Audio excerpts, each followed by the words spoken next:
नमस्कार, मैं अशोक कुमार पांडे और स्वागत है आपका टीसीएच पर। एक बात पक्की है, अगर नरेंद्र मोदी जी कुछ कह रहे हैं तो उसका उल्टा होना तय है। अगर वो कुछ भी कह रहे हैं तो एकदम समझ लीजिए कि इसका उल्टा होने वाला है। आपको याद होगा 15 अगस्त के अपने भाषण में और उसके बाद भी और उसके पहले भी कई बार मोदी जी और उनके लोग कह चुके हैं कि किसानों के हित के साथ कोई समझौता नहीं होगा। दरअसल ट्रंप ने जो टैरिफ लगाया उसके बाद से ये राग लगातार अलापा जा रहा है। ये बात कही जा रही है कि टैरिफ जो ट्रंप ने लगाया वो इसलिए लगाया क्योंकि भारत इस बात पर राजी नहीं था कि एग्रीकल्चर सेक्टर में और डेयरी सेक्टर में उसको और छूट दी जाए। तो नरेंद्र मोदी 15 अगस्त के भाषण में कहते हैं कि मैं अपने देश के किसानों और डेयरी वर्कर के साथ किसी तरह की कोई भी गड़बड़ी नहीं होने दूंगा, उनके हितों की सुरक्षा करूंगा, वगैरह वगैरह वगैरह। और आज सुबह का इंडियन एक्सप्रेस उठाकर देखेंगे तो आपके समझ में आएगा कि मैंने क्यों कहा कि मोदी जी जो कहें उसका उल्टा होना तय है। हुआ यह है कि भारत सरकार अब राजी हो गई है 30 सितंबर तक कपास के आयात से सारे शुल्क हटाने के लिए। यानी कपास जो भारत में अमेरिका का आएगा अब उसके ऊपर कोई टैरिफ नहीं लगेगा। यानी क्या होगा, देखिए कि कपास जो अमेरिका का भारत में आएगा वो सस्ते दाम पर भारत में बिकेगा और भारत के किसान का जो कपास होगा वो महंगा हो जाएगा। जाहिर है कि बाजार में अमेरिकी कपास की बिक्री बढ़ जाएगी और हिंदुस्तानी कपास की बिक्री कम हो जाएगी। और इसका नुकसान क्या होगा यह समझना मुश्किल काम नहीं है। पहले से ही भारत का कपास का किसान जो परेशान है, आप जानते हैं सबसे ज्यादा आत्महत्या की खबरें कहां से आती हैं? किसानों के विदर्भ से आती हैं और उसमें सबसे ज्यादा वो किसान हैं जो कभी कपास की खेती करके, जिसको चांदी का कटोरा कहा जाता था विदर्भ को, यानी वहां कपास की खेती होती थी और कपास बेचकर किसान जो है वो चैन की जिंदगी जीते थे। लेकिन पहले शुल्क कम किए गए और अब शुल्क पूरी तरह से हटाने की बात है। अभी तो 30 सितंबर तक की बात है, आगे कहां तक जाएगा कोई नहीं जानता है। तो भारत के किसानों के हितों पर हमला शुरू हो चुका है और साथ में ट्रंप के सामने झुकने का सिलसिला भी शुरू हो चुका है। और सिर्फ इतना ही नहीं है, चाइना के विदेश मंत्री भारत आए हुए हैं। यांग यी साहब जो हैं वो भारत आए हुए हैं और इसको बहुत बढ़ा चढ़ा के बहुत इंपॉर्टेंट खबर की तरह पेश किया जा रहा है। ज्यादा पुरानी बात नहीं है, चाइना को दुश्मन की तरह ट्रीट किया जा रहा था। राहुल गांधी के ऊपर आरोप लगाया जा रहा था कि चाइना के साथ उनके रिश्ते हैं, जबकि हकीकत यह है कि नरेंद्र मोदी सबसे ज्यादा चाइना जाने वाले भारत के मुख्यमंत्री बने जब वो मुख्यमंत्री थे और प्रधानमंत्री बनने के बाद भी लगातार वो चाइना जाते रहे। चाइना से शी जिनपिंग जब आए तो उनको अहमदाबाद ले जाया गया और अहमदाबाद में बाकायदा झूला झुलाया गया। ट्रंप और शी जिनपिंग ये दो नेता हैं जिनको खास तौर पे अहमदाबाद ले जाया गया। ट्रंप के लिए तो माय फ्रेंड डोनाल्ड ट्रंप, अब की बार ट्रंप सरकार किया गया और शी जिनपिंग को बाकायदा झूला झुलाया गया। ये सब मोदी सरकार में ही हुआ था। गलवान घाटी में जो कुछ हुआ, जिसके बाद मोदी जी ने कहा न कोई घुसा है और न कोई घुसने वाला है, और पता यह चला कि गलवान घाटी में हमारे कितने ही सैनिक शहीद हो गए और उसके बाद चाइना लगातार हमारी जमीन पर दखल करता गया, कब्जा करता गया।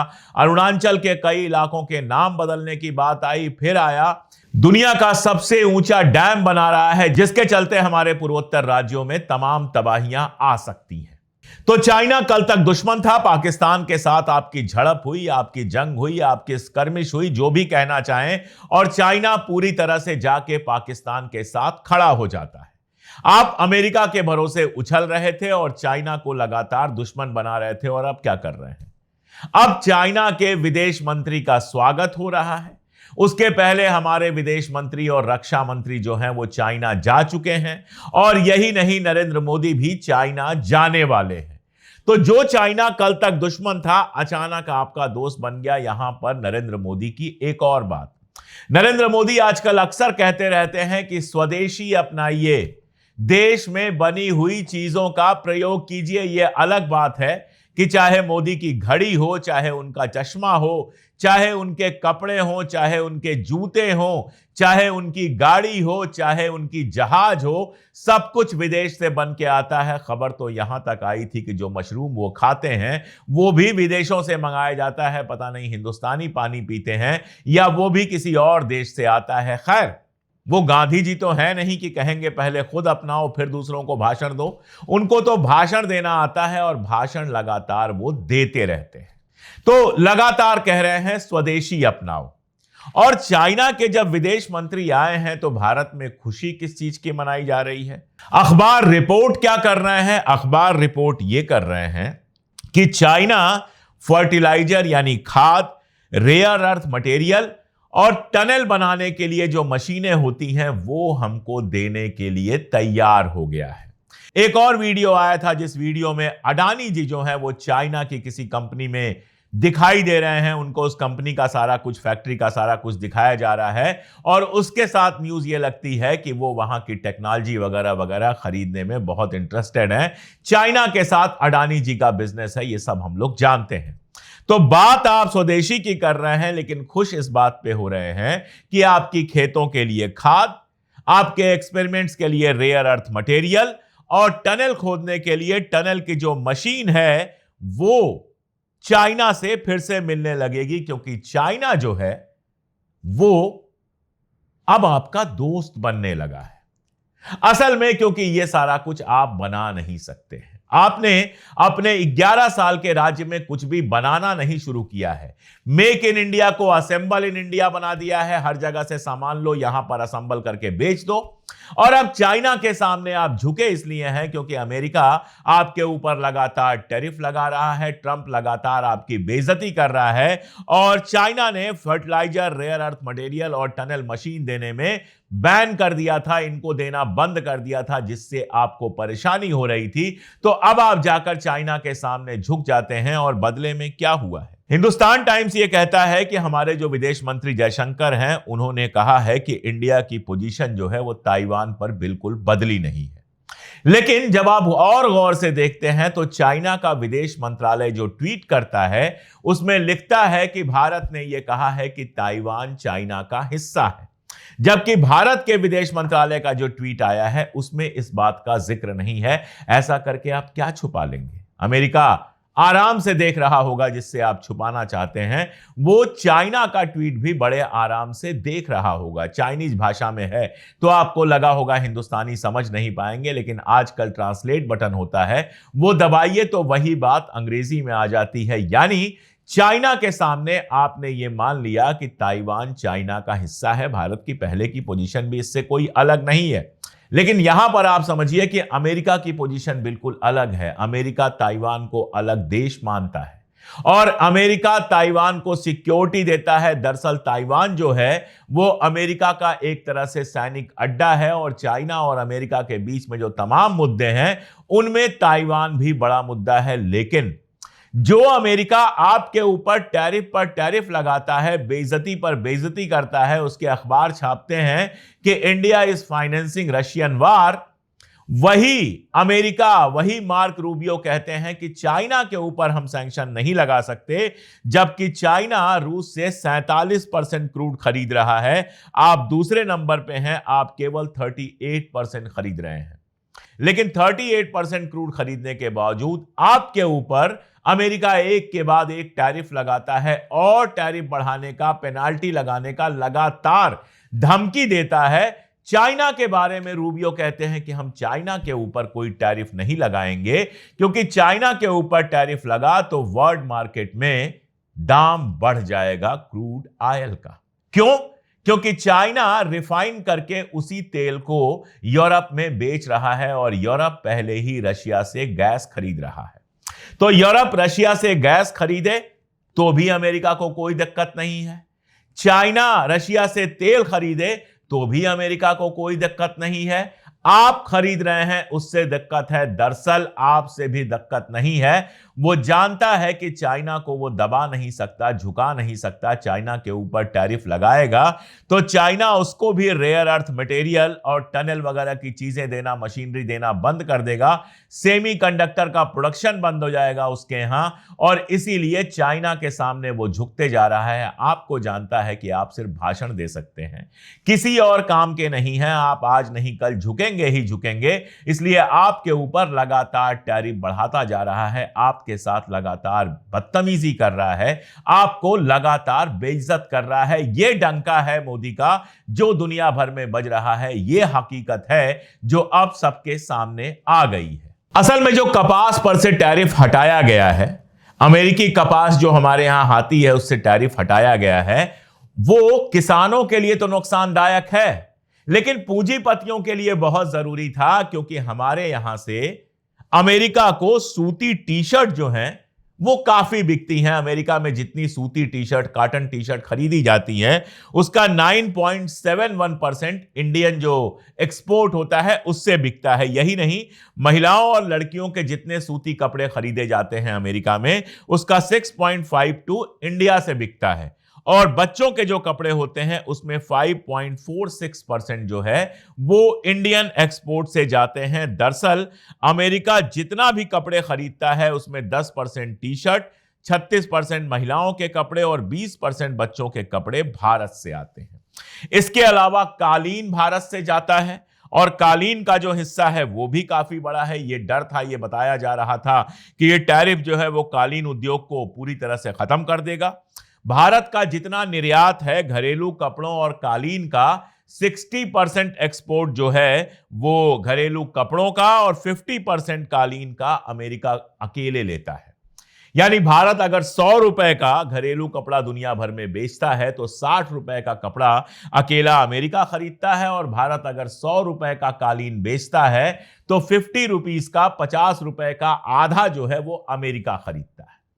अब टैरिफ से जो है ये बिजनेसमैन परेशान थे, और बिजनेसमैन परेशान थे, और ये भी बड़े बिजनेसमैन, छोटे बिजनेसमैन कोई निर्यात नहीं करते हैं, एक्सपोर्ट नहीं करते हैं।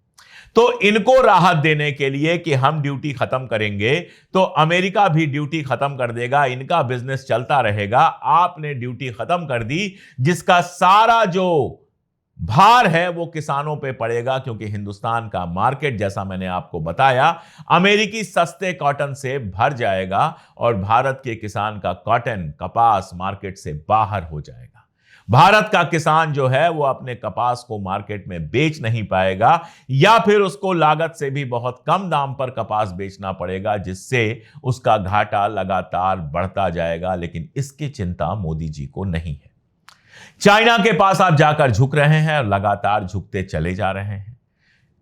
इसका क्या नतीजा होगा ये आने वाला समय बताएगा, क्योंकि आज के समय में आप चाइना और अमेरिका दोनों के साथ एक साथ नहीं हो सकते। पाकिस्तान की बात छोड़ दीजिए, पाकिस्तान चाइना को जितनी छूट दे रहा है, लगभग पूरा बलूचिस्तान, NWFP और जो ऑक्युपाइड कश्मीर है उसका एक हिस्सा तो चाइना को वो गिफ्ट कर चुका है, वो आप कभी कर नहीं पाएंगे। पाकिस्तान जिस स्ट्रेटेजिक पोजीशन पे है उसके चलते चाइना और अमेरिका दोनों उससे दोस्ती बनाकर रखते हैं। वो जो आतंक पालता है वो अमेरिका के भी काफी काम आता है, हो सकता है चाइना के भी काम आता हो। तो आप वो काम नहीं कर सकते हैं। आप चाइना के करीब जाने की बात कर रहे हैं, रशिया के करीब आप पहले से रहे हैं, और उधर ट्रंप लगातार न केवल आपको अपमानित कर रहा है बल्कि आर्थिक रूप से लगातार आपको बांधता जा रहा है। पिछले 10-11 सालों में आपने क्या किया है? आपने सारी दुनिया से ध्यान हटाकर सिर्फ और सिर्फ अमेरिका पर ध्यान लगाया। नतीजा यह हुआ कि आप अमेरिका के ऊपर लगातार डिपेंडेंट होते चले गए, और अब जब अमेरिका आपको औकात दिखाने की कोशिश कर रहा है, या मैं तो कहूंगा औकात दिखा रहा है, तो आप नी जर्क रिएक्शन में कभी चाइना के पास जा रहे हैं, कभी कहीं जा रहे हैं, कभी कहीं जा रहे हैं। आपने कह दिया जैसा आप कहते हैं उसके ठीक उल्टा करते हैं। आपने कह दिया कि हमारी पॉलिसी है नेबर्स फर्स्ट, लेकिन सारे नेबर्स को, सारे पड़ोसियों को अपना दुश्मन बना लिया, चाहे वो नेपाल हो, चाहे वो बांग्लादेश हो, चाहे पाकिस्तान हो, पाकिस्तान तो पुराना दुश्मन हो, चाहे चाइना हो, यहां तक कि मालदीव के साथ भी आपने अपने रिश्ते खराब कर लिए। और आप लगातार कोशिश करते रहे गले मिलके, हाथ मिला के, माय फ्रेंड बोल के, कि यूरोप और अमेरिका आपके करीब आ जाएं, आप यूरोप और अमेरिका से, खास तौर पर अमेरिका से पूरी तरह से चिपक जाएं। लेकिन कहीं से कुछ होता हुआ दिखाई नहीं दिया। अमेरिका में एक सिख आतंकवादी को आपने मारने की कोशिश की, वहां मुकदमा चल रहा है। कनाडा में आपने कोशिश की, जबरदस्त वहां पर बेइज्जती हुई। तो कहीं से भी आपको अमेरिका उस तरह से सपोर्ट करता नहीं नजर आ रहा है जिस तरह से किसी दोस्त को सपोर्ट किया जाता है।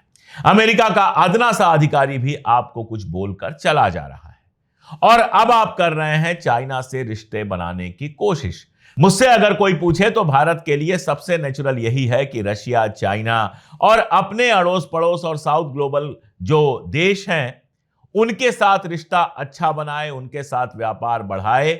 उनके साथ जितना अच्छा रिश्ता होगा भारत के लिए बहुत अच्छा होगा, क्योंकि अमेरिका के बारे में सब जानते हैं।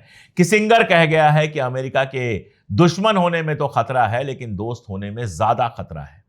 अमेरिका कितनी आपकी इज्जत करता है ये बात समझ में आ गई है। अमेरिका में बहुत सारे लोग हैं जो ऐसे आर्टिकल वगैरह लगातार लिख रहे हैं कि अब भारत अमेरिका पर कभी भरोसा नहीं करेगा, लेकिन हिंदुस्तानी जानते हैं कि ट्रंप जिस दिन बुलाएंगे मोदी भागे भागे जाएंगे। जिस दिन ट्रंप जरा सी छूट दे देगा, मोदी जी फिर से अमेरिका से चिपकने की कोशिश करेंगे और उसमें बाकियों को दुश्मन बना लेंगे। ये वो विदेश नीति है जिसकी बात हो रही है और यांगी आया है। तो चलिए, विदेश मंत्री तो मिले ही हैं, डोभाल साहब भी मिले हैं। कहा यह जा रहा है कि लाइन ऑफ एक्चुअल कंट्रोल जो चाइना और भारत के बीच में है उस पर बातचीत हो रही है। अब इस बातचीत में चाइना ने जो इलाका कब्जा किया है उससे पीछे हटने की बात होगी या नहीं होगी ये हम नहीं जानते, क्योंकि जो गोपनीय बातें होती हैं वो बाहर बाद में आती हैं। लेकिन इतना तो समझ में आ रहा है कि अमेरिका से निराश होने के बाद, अमेरिका की बेवफाई के बाद, अब मोदी जी चाइना के साथ वफा करने, चाइना के साथ दोस्ती करने की कोशिश कर रहे हैं। अब ये कितनी कामयाब होती है या फिर यहां से भी धोखा मिलता है, ये तो देखने वाली बात होगी। वैसे देश के अंदर जिस तरह का माहौल बना हुआ है, जिस तरह से देश की जनता वोट चोरी को लेकर आंदोलित है, वो बिहार की सड़कों पर बहुत साफ साफ दिखाई दे रहा है। और अंदेशा ये लगाया जा रहा है कि मोदी जी 2029 तक गद्दी पर रहेंगे या नहीं रहेंगे, ये भी बहुत तय बात नहीं है। आपको क्या लगता है? कमेंट में बताइएगा। आज के लिए इतना ही, बहुत शुक्रिया।